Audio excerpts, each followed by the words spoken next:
Hello दोस्तों, नमस्कार। मैं आपका दोस्त प्रदीप ज्वाला आज आपको ले चलता हूं एक वन विभाग की बैठक में। जो बैठक आहूत की गई है इको सेंसिटिव जोन से संबंधित निर्णय लिया जाएगा। तो दोस्तों, क्या निर्णय है मैं आपको बता देता हूं कि वन विभाग चाहता है कि जो वन विभाग का एरिया है उसको बढ़ाया जाए और जिसका नाम इको सेंसिटिव जोन रखा गया है। जो सेंचुरी की जो लाइन है उससे बाहर विभिन्न गांवों को इको सेंसिटिव जोन में रखना चाहते हैं। तो मैं उस साड़ा का एक ग्रामवासी होते हुए, क्योंकि हमारा एरिया भी इको सेंसिटिव जोन में जा रहा है, तो मेरा मकसद है मैं आप सभी अपने गांव वालों और अपने केदार घाटी के लोगों को इस सेंसिटिव जोन से संबंधित जानकारी दूं जो कि मुझे बैठक में मिली है। तो दोस्तों, इस बैठक में निर्णय लिया गया है, एक मैप बनाया गया है। जो ग्रीन एरिया दिख रहा है ये ऑलरेडी सेंचुरी एरिया है और इस ग्रीन एरिया के बाहर जो पिंक एरिया दिख रहा है ये बढ़ाया जा रहा है। जहाँ एरो के निशान लगाए हैं वहाँ ये पिंक एरिया है और इस एरिया को राजस्व भूमि से बढ़ाया गया है। मतलब ये भी वन विभाग के अंतर्गत जाने वाला है, जबकि इसमें कुछ राजस्व ग्राम और हमारा राजस्व क्षेत्र है जिस क्षेत्र में हम लोग दैनिक अपनी काश्तकारी गांव के अन्य कार्य जो होते इस क्षेत्र में करते थे। मतलब जो हमारा रिजर्व फॉरेस्ट है उसको भी श्री यानी केदारनाथ वन प्रभाग लेने वाला है। इको सेंसिटिव जोन मतलब वन विभाग के अंतर्गत जो रूल हैं उनके अनुसार वहाँ पे काम किया जाएगा। कोई भी काम करना होगा विकासी कार्य तो वन विभाग से अनुमति लेनी होगी। तो इको सेंसिटिव जोन का मतलब संकटकालीन वन्य जीव क्षेत्र। तो ये वन क्षेत्र को न बढ़ाकर इसमें कुछ गांवों को सम्मिलित किया जा रहा है, जो कुछ राजस्व ग्रामों को सम्मिलित किया जा रहा है। अभी 23 राजस्व ग्राम सम्मिलित किए गए थे, लेकिन आपत्ति के बाद अब 5-6 गांवों को सम्मिलित किया जा रहा है। तो वन विभाग और सरकार की मंशा हम लोगों की समझ से परे है। यदि हम लोगों के राजस्व के क्षेत्र वन विभाग में सम्मिलित होते हैं तो मतलब वन विभाग के द्वारा हम लोगों का काफ़ी विकास किया जा चुका है।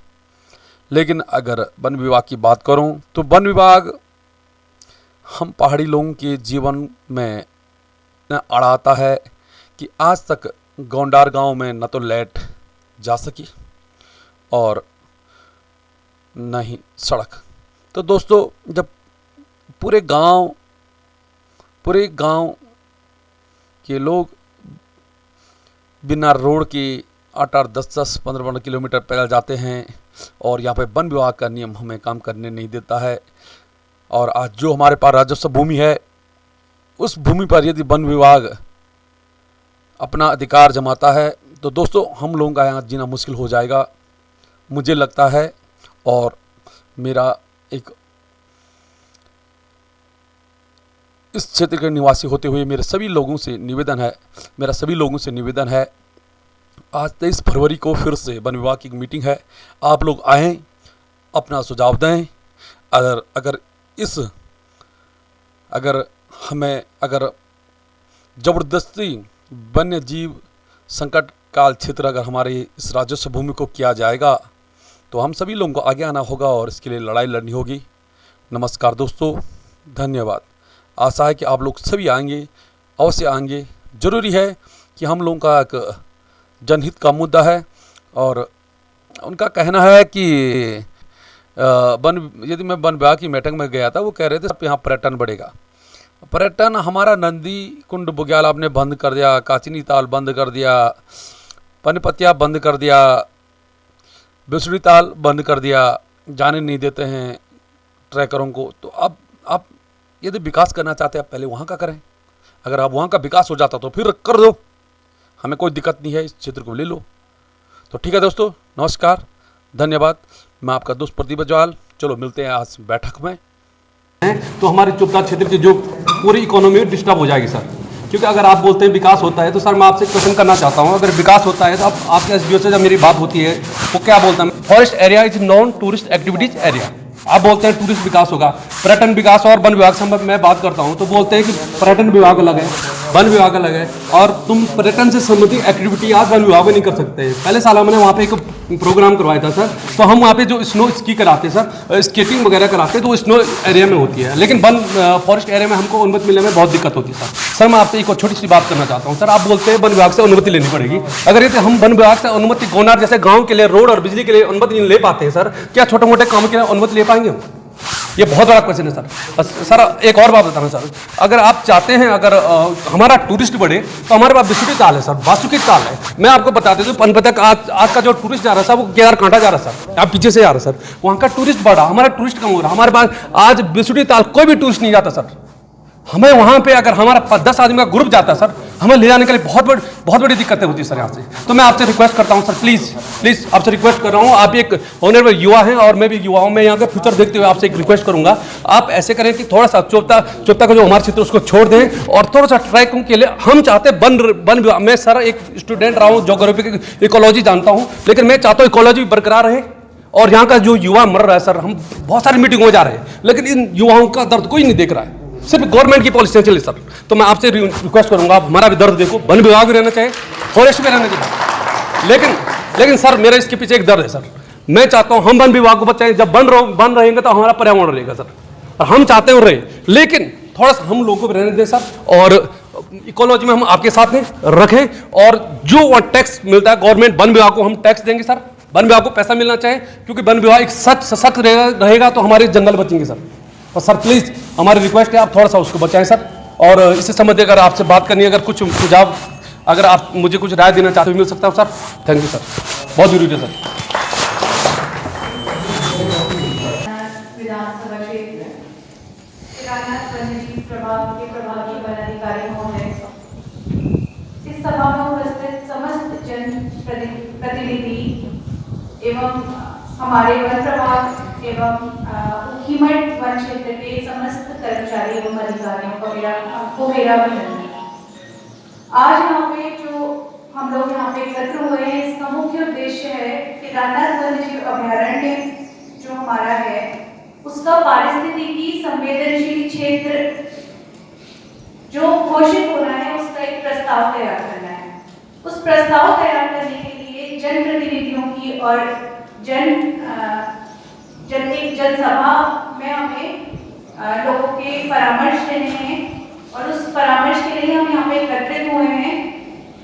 उसके लिए प्रेजेंटेशन के माध्यम से आपको पूरा पारिस्थितिकी संवेदनशील क्षेत्र के बारे में बताया जाएगा कि क्या पारिस्थितिकी संवेदनशील क्षेत्र है, किन गांवों को उसमें लिया गया है, किस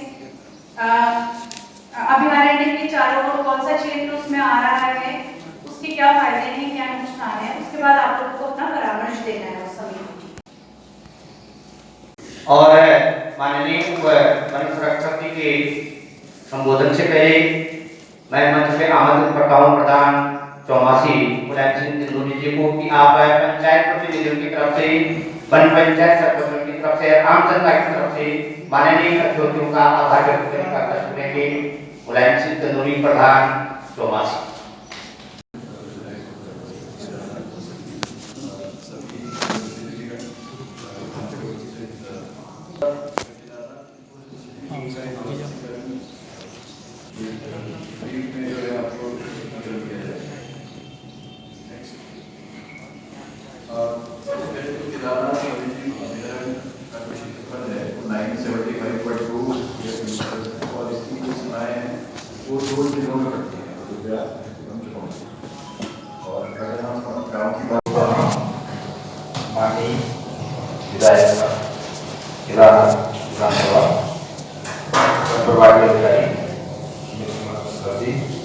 और सभी माननीय एवं सम्मानित सदस्यों का इस इकोसिस्टम जोन में स्वागत। क्योंकि मैं बाइक थोड़ा सा ले रहा था, मैं नाम नहीं कहूँगा।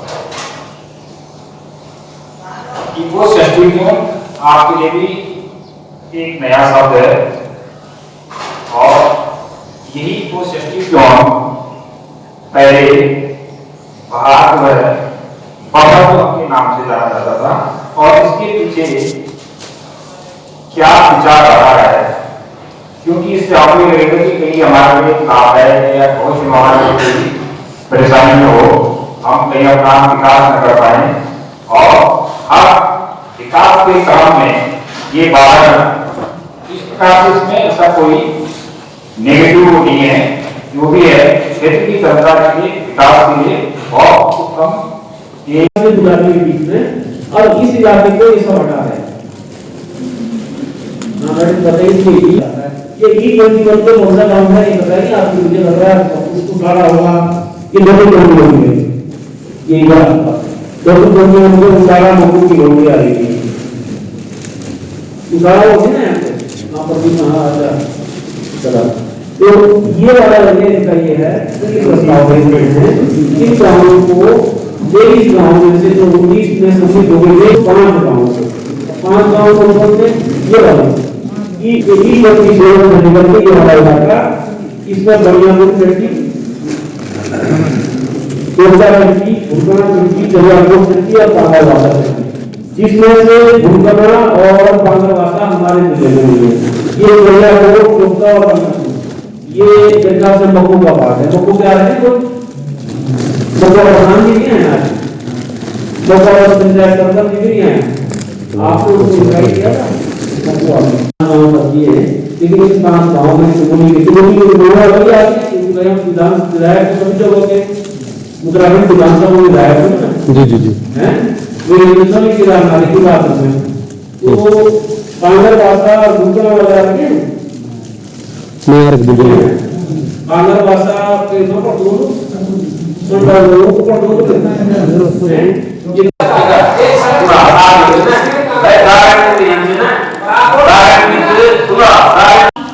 पूनी, गोंदार, गोंसार, रोचारा, रेड, रांसी, चौकी, बल्लाकोटी, शालनी, सोनाली, धरसू और कोट।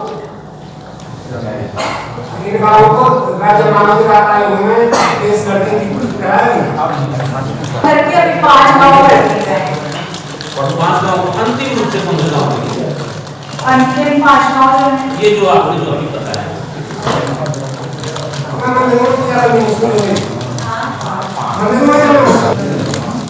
अभी जो 5 गाँव है पहले ही बताया था, बनियापुर चट्टी, चोटा चट्टी, भुरकना चट्टी, चलियापुर और पांगरवासा चट्टी।